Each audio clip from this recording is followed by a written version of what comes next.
40일간 하늘과 땅에서 물이 터져 나와서 대홍수가 시작되었고, 그것이 무려 150일 동안 땅을 덮었습니다.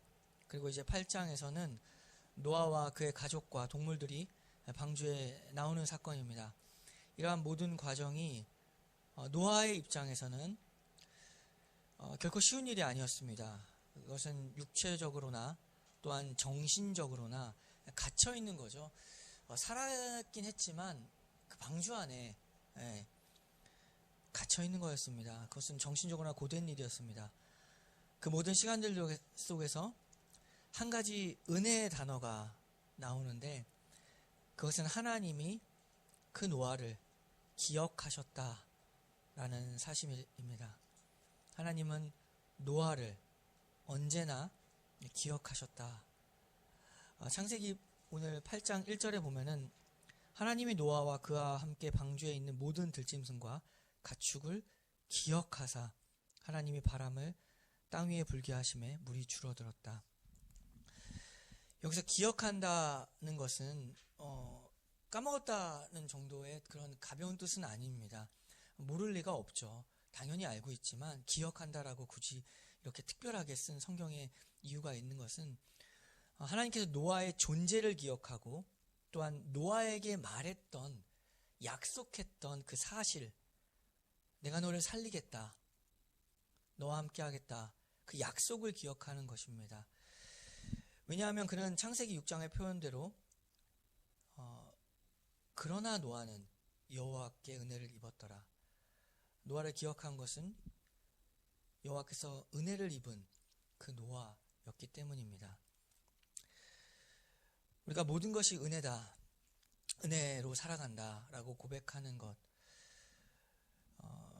그 의미는 어떤 상황에 우리가 있을지라도 항상 하나님께서 우리를 기억하고 있다는 사실을 인정하는 것입니다.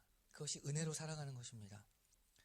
때로는 내 상황이 정말 말이 안 되고 또 지쳐버리고 힘이 들고 힘이 또 빠져버리고 일들이 벌어질지라도 그 순간에도 하나님은 우리를 항상 기억하고 있습니다. 내 앞에 시험과 고난이 닥칠지라도 결코 그것이 나를 멸망으로 이끌어가는 것은 아닙니다. 고린도전서 10장 13절을 보면 사람이 감당할 시험 밖에는 너희가 당한 것이 없나니 오직 하나님은 미쁘사 너희가 감당하지 못할 시험 당함을 허락하지 아니하시고 시험 당할 즈음에 또한 피할 길을 내사 너희로 능히 감당하게 하시느니라. 시험의 순간이 올 때 기억해야 될 하나님의 속성 중에 가장 대표적인 것은 하나님은 미쁘시다라는 것입니다. 하나님 미쁘다. 그 미쁘다란 말은 순우리말 아주 좋은 표현이죠. 신실하다, 미쁘시다, 믿을만하시다라는 표현입니다. 나는 오늘도 변하고 또 흔들리지만 언제나 하나님은 미쁘시다. 그래서 내가 감당하지 못할 시험을 허락하지 아니하신다. 왜냐하면 나의 삶의 모든 순간을 하나님이 빈틈없이 기억하고 있기 때문입니다. 그러나 우리는 때때로 우리의 실상 가운데 연약한 또한 피조물이기 때문에 때로는 하나님이 나를 까먹었나? 라고 생각하는 시간들도 있습니다. 하나님이 나를 까먹어서 나도 하나님을 까먹었다. 그렇게 세상 치여서 세상 돌아가는 그 폭풍 소리에 귀가 먹어버려서 어느 순간 정신없이 살다가 보니까 하나님이 나를 기억하는가, 하나님의 임재라는 것이 너무 먼 사건이 되어버렸습니다. 임재가 무엇이었지? 아무런 일도 일어나지 않고 너무 시간이 오래 지나고 변화가 없을 때 우리가 하나님의 기억하심을 놓칠 때가 있습니다. 노아를 한번 바라보면 노아 역시도 그 방주에 있었던 시간들을 한번 계산해 보면은 얼마 동안 있었냐면 무려 1년 10일을 그 방주 안에 있었습니다. 1년 동안이나 안에서 있었습니다. 언제 나오나.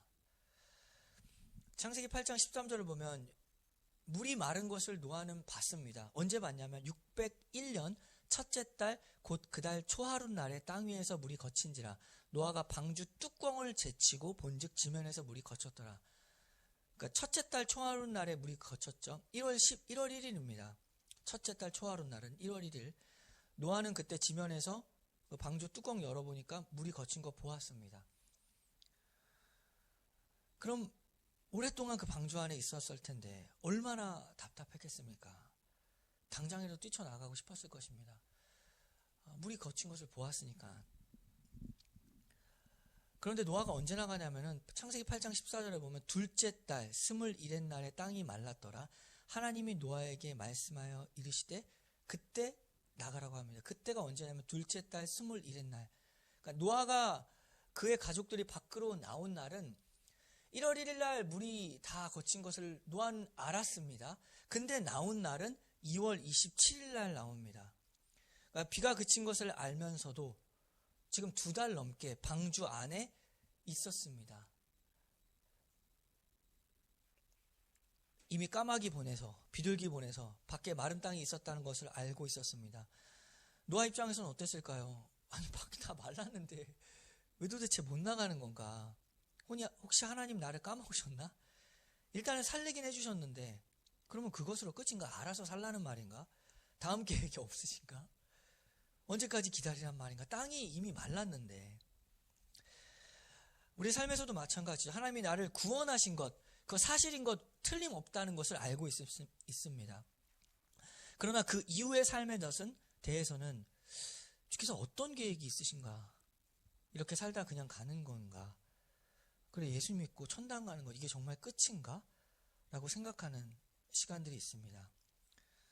내 삶의 변화가 없고 어떤 하나님의 나라를 위한 어떤 일들이 아무것도 일어나지 않고 그냥 세상 사람들과 동일하게 그냥 살아가고 있는 현실들의 반복들 속에서 우리가 노아를 보는 겁니다. 그 순간 속에서도 하나님은 한순간도 노아에게 눈을 떼지 않았고 또한 노아를 기억하고 있었습니다. 노아는 믿음으로 그것을 바라보고 하나님이 방주에서 나와라 하는 그 순간까지 어떻게 버텼겠습니까? 믿음으로 버틴 겁니다. 사람은 자신의 상황이 조금 안정되면은 금세 자기의 지난 날을 잊어버립니다. 속담에도 있죠. 개구리 올챙이 쪽 생각 못한다고. 이제 개구리가 됐습니다. 몸집 좀 커지니까 자기 먹으려고 했던 장구벌레는 아니고 자기를 먹으려고 했던 포식자들 피해서 처절하게 꼬리 흔들었던 시간들, 숨어 다녔던 시간들 기억 못하는 겁니다. 우리가 흔히 졸부라고 하는 사람들 보면은 그 사람들 참 어렵게 살다가 땅이든 주식이든 갑자기 터져가지고 어떻게 부자가 되었는데 그 부를 가진 사람의 인격을 갖지 못한 사람들을 우리가 가리켜서 졸부라고 합니다. 옛날 생각하지 못하는 것이죠. 그 졸부들은 같이 동거동gat했던 사람들 우습게 여기기 시작합니다. 왜냐하면 나는 너와 다르니까. 지금 사실 정말 달랐다고 생각해야 될 가장 그 권위를 가진 사람이 누구냐면 바로 노아입니다. 노아는 정말 다른 사람입니다. 왜냐하면 비교할 사람이 없이 다 죽어버렸기 때문에. 노아만 혼자 살았지 않습니까? 정말 내가 다르다고 자신할 수 있는 사람이라고 한다면 역사에 노아입니다. 노아는 정말 다른 사람이었습니다. 그러나 노아는 방주에 들어갈 때도 하나님 말씀에 순종했죠. 그리고 나갈 때도 믿음으로 그 시간들을 지켜냈습니다. 하나님 말씀을 기다린 것입니다. 자기가 어떻게 살았는지를 아는 것이죠. 내가 산 것은, 지금 생명이 나에게 있는 것은 내가 어떤 차이가 다른 사람과 있는 것이 아니라 여호와의 은혜를 입었더라 그 말씀에 있습니다. 지금도 내가 살아가는 것은 은혜로 된 것이지 내가 누군가와 다르기 때문이 아닙니다. 우리 화장실 들어갈 때 나갈 때 다르다고. 우리는 우리의 삶에서 방주에서 나갈 때를 조심해야 됩니다. 구원받은 그 이후의 삶이 안정될 때, 그리고 아무런 일도 일어나지 않을 때, 그때가 얼마나 은혜의 순간인지를 기억하고 더욱 감사하고, 그때야말로 하나님이 이 안정을 주셔서 무엇을 하라고 하는가. 사람 별 수 없습니다. 사람이 불안하면 하나님 말씀도 잘 보이지가 않는 것입니다. 일단은 먹고 사는 거에 눈이 멀기 때문에 어쩔 수가 없는 사람의 현실입니다. 하나님이 나에게 안정을 주시고 아무 일도 일어나지 않게 하신 것, 하나님의 말씀에 집중할 수 있는 은혜를 주신 것입니다. 사실 평범하게 산다는 것이 얼마나 어려운 일입니까? 여러분, 아무런 일 없다는 것이 정말 대단한 일입니다. 살아보면 알죠. 평범하게 사는 게 은혜입니다. 평범한 가정, 이거 이루고 사는 게 굉장히 어렵습니다. 평범한 직장 다니는 것도 어렵습니다. 평범한 교회 다니는 거 얼마나 큰 은혜인 줄 아십니까? 그냥 일반적인 교회 다니는 거, 그거 굉장히 큰 은혜입니다. 성경이 말하는 평범한 목사님 만나고 평범한 성도를 만나는 것이 참으로 큰 축복입니다. 우리 교회가 개척할 때 얘기했죠. 혹시 기억할지 모르겠지만 우리 일반적인 교회 되자고 했습니다. 교회 다 틀렸다. 다른 교회 다 틀렸다. 무슨 대단한 비장한 그 마음 가지고 역사를 이뤄가고 우리는 다른 거 만들어 가지 그런 생각하지 말고 그냥 성경에서 말하는 그러한 일반적인 평범한 교회 되자고 했습니다. 평범한 교회 다니는 것이 은혜입니다. 성경이 말하는 안정함 속에 사람의 타락이 있습니다. 한번 생각해 보십시오. 다윗, 그 인생 속에서 최악의 죄악을 저질렀던 그 순간, 밧세바를 범했던 그 순간은 이스라엘이 가장 안정적이었고 다윗이 도망치지 않았던 시간들이었고 이스라엘이 가장 번성했던 시간들에 다윗이 최악의 악을 저질렀던 것입니다. 다윗이 거기서 넘어졌죠. 평범함 속에서. 그의 아들 솔로몬도 마찬가지입니다. 엄청난 부귀영화 그리고 나라가 평안했던 솔로몬, 성공과 번영의 절정기에서 그가 조금씩 하나님의 계명을 어기고 조금씩 우상에게 들어가면서 타락의 길로 걸어가게 됩니다. 다윗보다 솔로몬이 조금 더 심각한 것은 무엇이냐면 솔로몬에게는 지혜가 주어졌다는 사실 속에 그 심각성이 있습니다. 다윗은 성적인 유혹이었죠. 순간적인 어떤 잘못이었지만 솔로몬은 지혜로운 자였습니다. 지혜롭다라는 게 뭘까요? 알았다는 겁니다.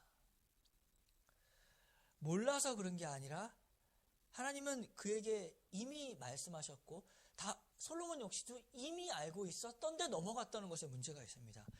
그의 죄를 다루는 곳에 열왕기상 11장 1절에 보면은 솔로몬 왕이 바로의 딸 외에 이방의 많은 여인들을 사랑하였으니 곧 모압과 암몬과 에돔과 시돈과 헷 여인이라. 여호와께서 일찍이 이 여러 백성들에 대하여 이스라엘 자손에게 말씀하셨다. 몰라서 그런 게 아니라 계속 말씀하신 겁니다. 말하고 알고 있었습니다. 여호와께서 너희는 그들과 서로 통혼하지 말며 그들도 너희와 서로 통혼하게 하지 말라. 그들이 반드시 너희 마음을 돌려 그들의 신들을 따르게 하리라 하셨으니 솔로몬이 그들을 사랑하였더라. 왕은 후궁이 700명이요 첩이 300명이라. 그의 여인들이 왕의 마음을 돌아서게 하였더라. 하나님께서 이미 말씀하셨고 솔로몬은 이미 알고 있었습니다. 우상 섬기는 이방 여인들과 결혼하지 말아라. 그러면 망한다.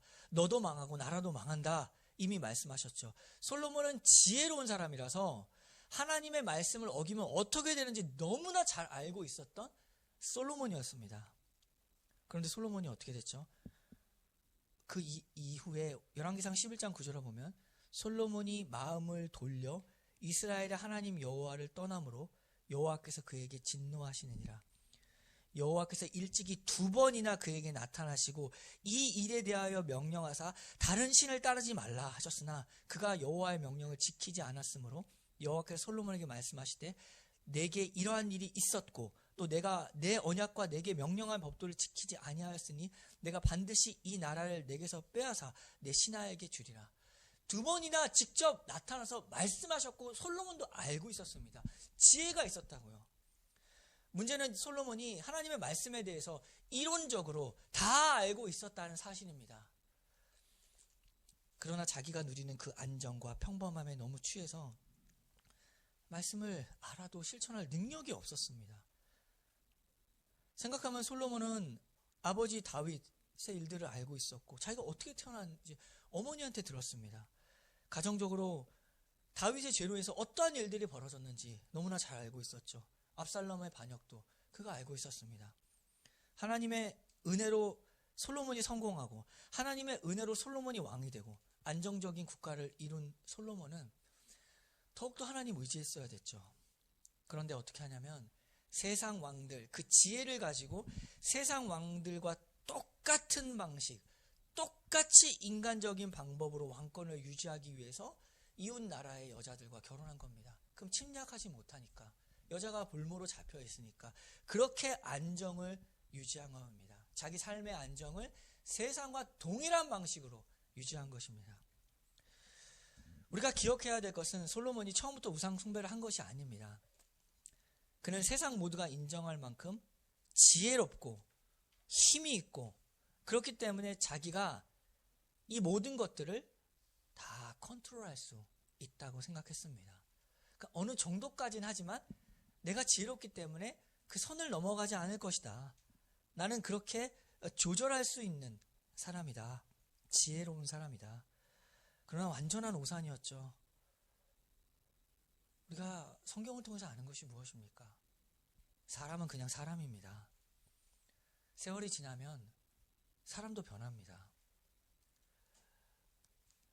열왕기상 11장 4절을 보면 그가 변한 그 순간들이 있죠. 솔로몬이 나이가 많을 때에 그의 여인들이 그의 마음을 돌려 다른 신들을 따르게 하였으므로 왕의 마음이 그의 아버지 다윗의 마음과 같지 아니하여 그의 하나님 여호와 앞에 온전하지 못하였다. 젊었을 때 지혜롭고 총명해서 하나님 앞에 옳고 그름 다 분별했죠. 그러나 나이가 들어가면은 그의 몸이 약해지는 것처럼 그의 지혜도 약해지고 힘이 모자랍니다. 옆에서 자꾸 뭐라고 하면은 계속 잔소리하고 그러면은 힘이 없으니까 그거 일일이 다 따질 수가 없는 겁니다. 체력이 없고. 그래서 그냥 넘어가는 거죠. 사람이 별 수가 없습니다. 계속 누군가 싸우고 살아가는 거 그거 굉장히 힘든 겁니다. 어느 순간 포기하게 되죠. 계속되는 아내들의 요구, 조금씩 들어오는 것들, 마음 해이해지고 타협하게 되면서 이방 신들에게 조금씩 자기도 느끼지 못하는 사이에 점점 가까이 가고 있었습니다. 이제는 오히려 나라 돈까지 다 털어서 하나님이 주신 복을 가지고 우상을 섬기는 이방 신들을 세우는 그 일까지도 하게 됩니다. 처음에는 안 그랬다고요. 젊었을 때는 안 그랬습니다. 우리도 노후 계획 세워야 됩니다. 우리가 우리의 믿음이 계속적으로 이렇게 될 것이라고 자신할 수가 없습니다.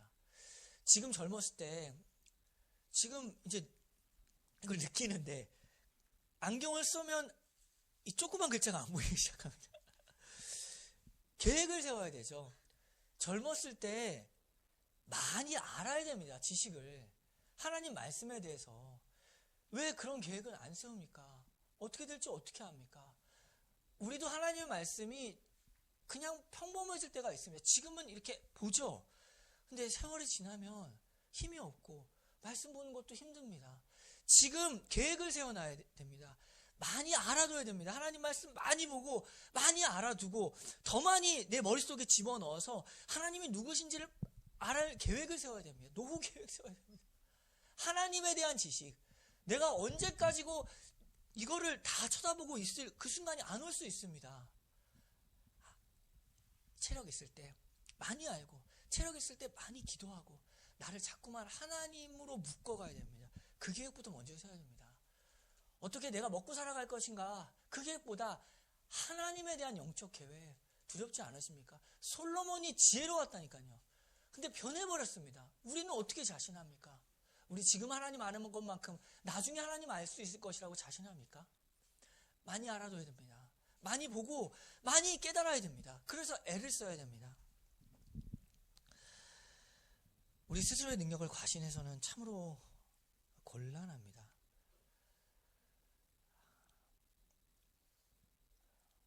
그럴 수 있어. 나는 알아. 나는 분별로 있게 살 수 있어. 그래, 이번 한 번만은 그렇지만 이 상황이 어쩔 수 없었기 때문에 여기서 다음에는 안 그럴 수 있는 그런 결단이 나에게 있어. 여러분, 사실 우리는 우리가 생각보다 약하다는 사실을 꼭 기억해야 합니다. 우리 생각보다 우리가 약합니다. 하나님 앞에 겸손하게 늘 무릎 꿇고 알려주세요라고 기도해야 됩니다.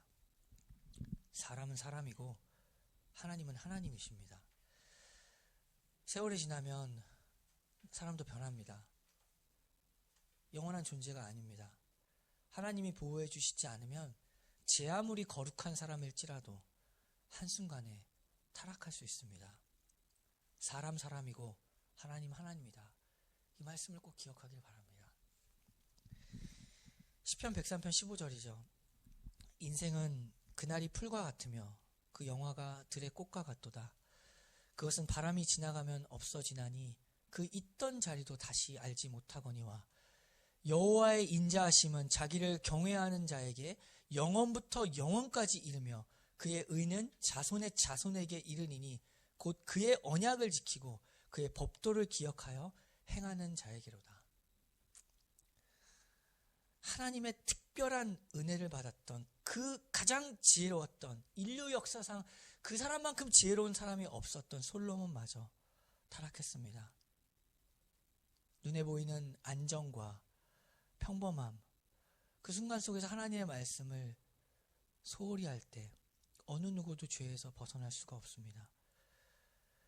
차라리 다윗이 사울에게 쫓겨났던 그 시간들, 그때 하나님과 더욱 가까운 시간들이었죠.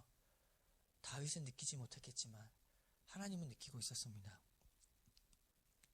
차라리 주변 사람들이 자기를 공격하고 어려움에 처했던 그 시간들, 차라리 그 시간들이 오히려 지혜로운 시간이었고 오히려 복된 시간이었습니다. 평범함, 안정함, 편안함, 그 속에서 다윗이 간음을 저질렀습니다. 우리는 자기 자신의 지혜나 능력 그런 거 없으니까 처음부터 자랑하지 말고 또 자기의 신앙적인 경험으로 승리한 사건에 우쭐대지 않고 하나님 앞에 무릎을 꿇어야 됩니다. 하나님 말씀 붙들고 거기서 자신을 살펴야 합니다. 그래서 매주일의 예배가 중요합니다. 이렇게 항상 하나님의 말씀이 주일마다 주어지고 또 기도하고 또 찬양하고 그리고 그 예배의 그 사랑의 교제 가운데 자꾸 나를 묶어둬야 됩니다. 내가 스스로 내 신앙생활 내가 할 수 있다라고 하는 것, 우리를 묶어둬야 됩니다. 우리는 묶여서 살아야 됩니다. 하나님께. 다른 데 묶이지 말고 자꾸 세상 묶이고 사람 눈치 보면서 사람 묶이고 돈에 묶이고 그러지 말고 하나님께 묶여가는 삶을 살아야 됩니다. 나 하나님께 묶여가겠다. 나는 자신할 수가 없다. 기도의 자리 확보해야 되고 기도의 시간 확보해야 됩니다. 나를 그쪽으로 밀어넣어야 됩니다. 자꾸만. 기도 시간 정해서 밀어넣어야 되지. 그냥 나는 그냥 그런 시간 없어도 그냥 일상 속에서 기도한다. 그렇게 자신할 수가 없습니다. 우리는 연약해서 우리를 밀어넣어야 됩니다. 기도 시간으로, 찬양 시간으로 우리를 자꾸만 밀어넣어서 하나님께 가야 됩니다. 밀려가야 됩니다. 묶여져야 됩니다. 하나님께 묶여져야 사실은 진정 자유한 것이죠. 내 스스로 자유롭게 다 할 수 있던 생각하는 그 순간들 생각해 보세요. 오히려 사람에게 묶여 다녔죠. 내가 자유롭다고 생각하는 그 순간들 돈에 묶여 다녔죠. 세상에 묶여 다녔죠. 하나님께 나를 묶을 때 그것들로부터 오히려 자유로운 시간들을 경험하게 됩니다. 요한복음 15장 4절에서 9절이죠. 나의 안에 거하라. 나도 너희 안에 거하리라. 가지가 포도나무에 붙어있지 아니하면 스스로 과실을 맺을 수 없음같이 너희도 내 안에 있지 아니하면 그러하리라. 나는 포도나무요 너희는 가지니 그가 내 안에 내가 그 안에 있으면 이 사람은 과실을 많이 맺나니 나를 떠나서는 너희가 아무것도 할 수 없음이라. 하나님 안에 거하기를 기도합니다. 나를 그쪽으로 자꾸만 밀어야 됩니다. 밀어가야 됩니다. 나의 삶을. 평범함이 또 안정함이 있을 때 하나님께 더욱 가까이 가는 기회의 시간이고 은혜의 시간입니다. 예수님도 평범한 목수의 아들이었고 또 그의 제자들 역시 평범한 어부들이었습니다. 그러나 그들을 특별하게 만들었던 것이 무엇인가? 노아를 기억하셨던 하나님, 그 미쁘신 하나님 안에 거할 때 그들이 특별해진 것이죠. 평범하라. 그러나 특별하라. 예수 그리스도 안에 거하라. 이것이 특별한 삶입니다. 이것이 자유로운 삶입니다. 우리 교회는 일반적인 교회, 평범한 교회가 되기를 바랍니다. 그러나 예수 그리스도 안에 있는 교회, 예수 그리스도와 동행하는 교회 되기를 바랍니다. 우리의 삶이 자꾸만 그리스도 안으로 걸어 들어가서 그의 안에 거하는 삶이 되기를 기도합니다. 이 시간 함께 기도하겠습니다.